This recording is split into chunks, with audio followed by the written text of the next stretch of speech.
In this video, you're going to learn why you don't need to be the best singer in the world to lead worship. So if you're not Chris Tomlin, or you're not someone from Bethel, or Elevation, or Hillsong, or on the radio, I assure you, you can still lead worship. That's what we're talking about coming up.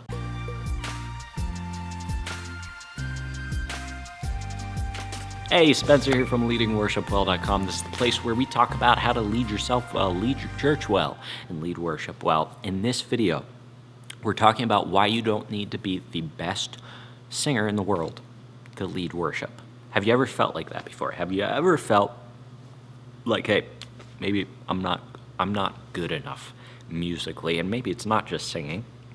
Maybe it's your instrument as well, but I think oftentimes it's with our singing, because singing is like a personal thing, you know.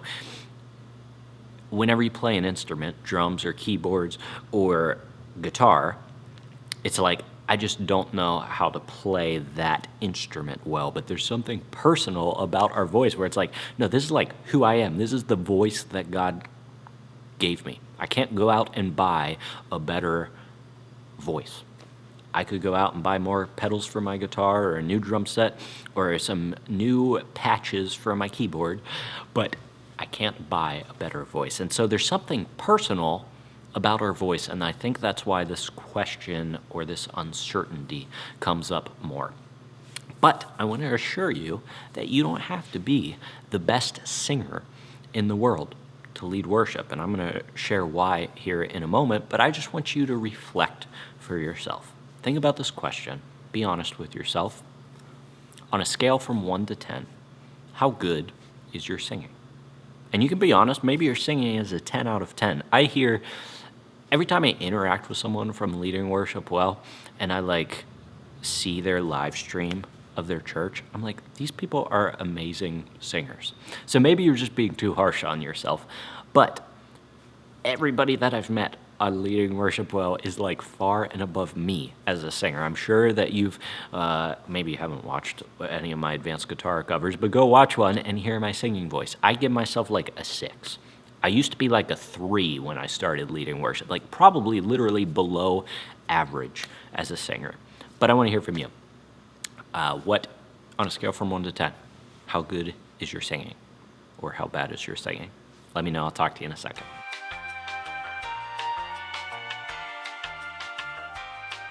Thanks so much for leaving your answer down below. Whatever your answer was, let's talk about why you don't have to be a 10 out of 10, the best singer in the world, to lead worship. The first reason is this. Ready to have your mind blown? The people you're leading in worship are only at best average singers. The people in your congregation that you are leading, most of them, by the law of average and statistics, are only average singers at best. And that means to lead them musically well, and for people to think, hey, that person's decent at singing, which isn't the reason that we sing in worship anyways, but that's what crosses our minds sometimes, that means that you only have to be slightly above average for singing. So 5 is the middle. If you're a 5.2, you are automatically more qualified from a musical side. There's a spiritual side of worship as well, obviously, but from a musical side, you're automatically more qualified to lead musical worship than most of the other people in your church. So if we are sitting here thinking, oh, I can't do it because I'm only a 6 out of 10 when it comes to singing, that puts you far and above most other people in your church. Do you know how many people just straight up can't sing, and they don't even recognize the difference between a 6 and a 10 on the musical singing scale? So I want you to lower your expectations and think about the people that you're leading. All right, first of all, we aren't doing it to express our musical ability anyways. We just want to have a pleasant sounding voice that isn't a distraction for people. So there is a baseline of adequacy that you need to meet. But like I said, I started whenever I was like a 3 out of 10, and I've grown to a 6 out of 10, and I hope to get to an 8 out of 10 someday. That might be my cap. I don't think I was born to be the most amazing singer in the world, and maybe you weren't either, but I feel like I can lead worship just as well as anybody else. I'm positioned to lead worship just as well as everybody else. I'm not saying that I do that. I'm not saying I'm the best worship leader in the world, but God has given me the tools that I need to lead worship, and he has done the same for you, all right? Everybody that you're leading are average singers, because most of the people in the world are average singers, because that's what it means to be an average singer. So even if you're just slightly above average, you are qualified musically to lead worship. That's my thought, at least. Let me know if you think differently in the comments below, but just think about that. Most of the people in your church, they're average singers. Let's move on to reason number 2. Second reason is this: the only way to get better at singing is to do it. The only way you're going to improve your singing and become the best singer in the world, even though you don't have to, is by practicing. And not just practicing, but doing it. So don't cut yourself short and think, I'm just down here, and there are probably people who are up here that could lead worship. The only way you're going to improve is to actually put your skills into practice. All right? Nobody starts at a 10 out of 10 from singing. Some people start lower. Some people start at like a 2 and climb their way up. Some people are just born naturally gifted in singing, I think. And they start probably at like a 7 and then still have to hone their skills a little bit. So if you feel inadequate with your singing, the only way you're going to improve is to do it. Same thing for your instrument playing. You know, I think back to when I started playing, and I played guitar, and I think back to how I played guitar when I was 13 and started leading worship. And man, I was like, I don't know how they let me on stage, because I think I was naturally gifted in guitar, but I still wasn't very good, especially not compared to where I am today, 15 years later. But the only way that I got to where I am today is by practicing for 15 years and doing it every single week and leading worship every single week. The same is true of your singing voice. You're only going to improve if you use what gift you have. You've got to develop the gift. So don't be like, I can't sing very well, even though I like to, but I'm not good enough to lead worship yet. You've got to put in the reps to improve your skills. So the only way to get better is to do it over and over and over and over again. And guess what? Worship leading gives you the opportunity to do that, because you get to lead worship every single week. So think of how much you'll improve by the end of this year if you just commit to doing something even though you're uncomfortable with it and you think it could be better.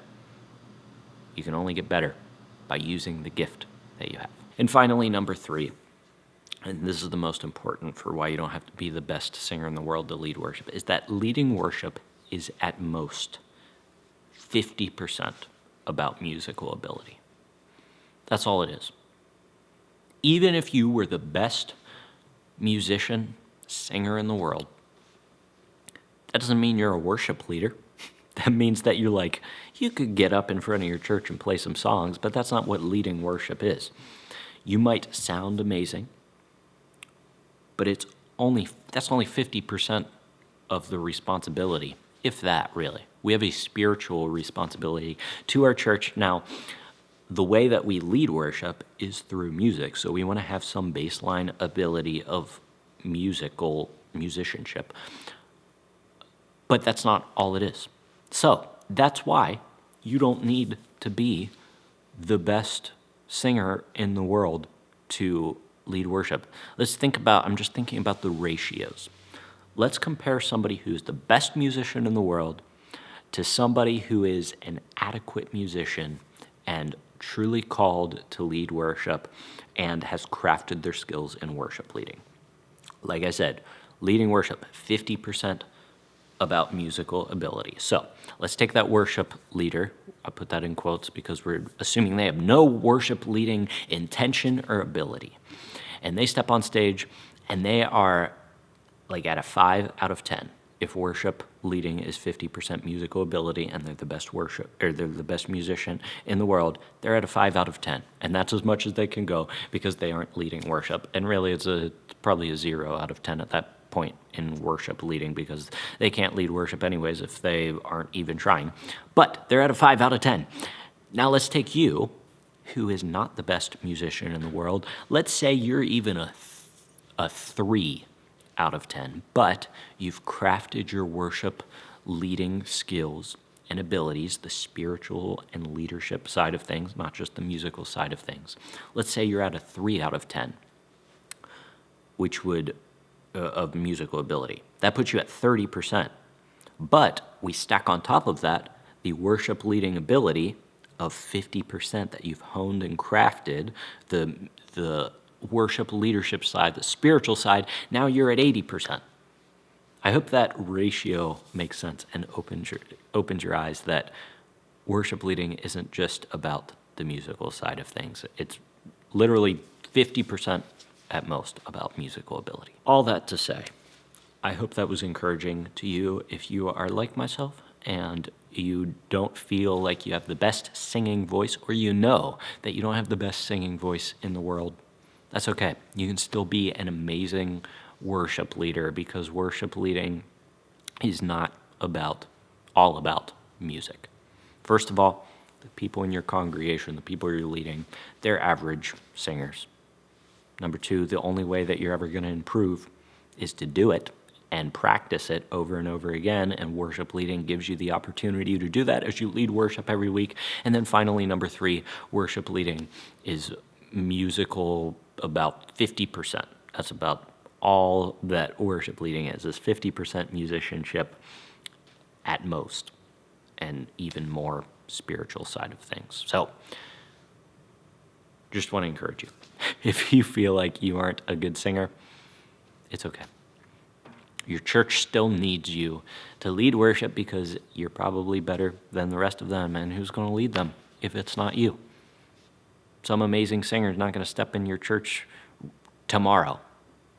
God has placed you in your church to serve your church, so use your gifts wherever they are on the spectrum of musical ability. If you feel God is calling you to lead worship, but you feel like your musical ability isn't there, just step into it with confidence and watch Him grow your musical ability.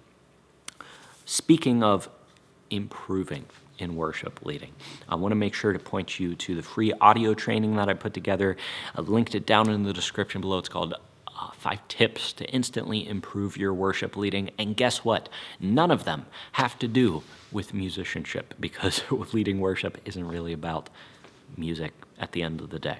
So if you want to be encouraged and actually equipped to lead worship even better this Sunday, these are just 5 simple things that you can do that will instantly improve your worship leading, as long as you're conscious of them and make the effort to do them. So check out that down in the description below. Other than that, thanks so much for leading worship for your church. Thanks so much for joining me today. Until I see you in the next video, keep leading worship well.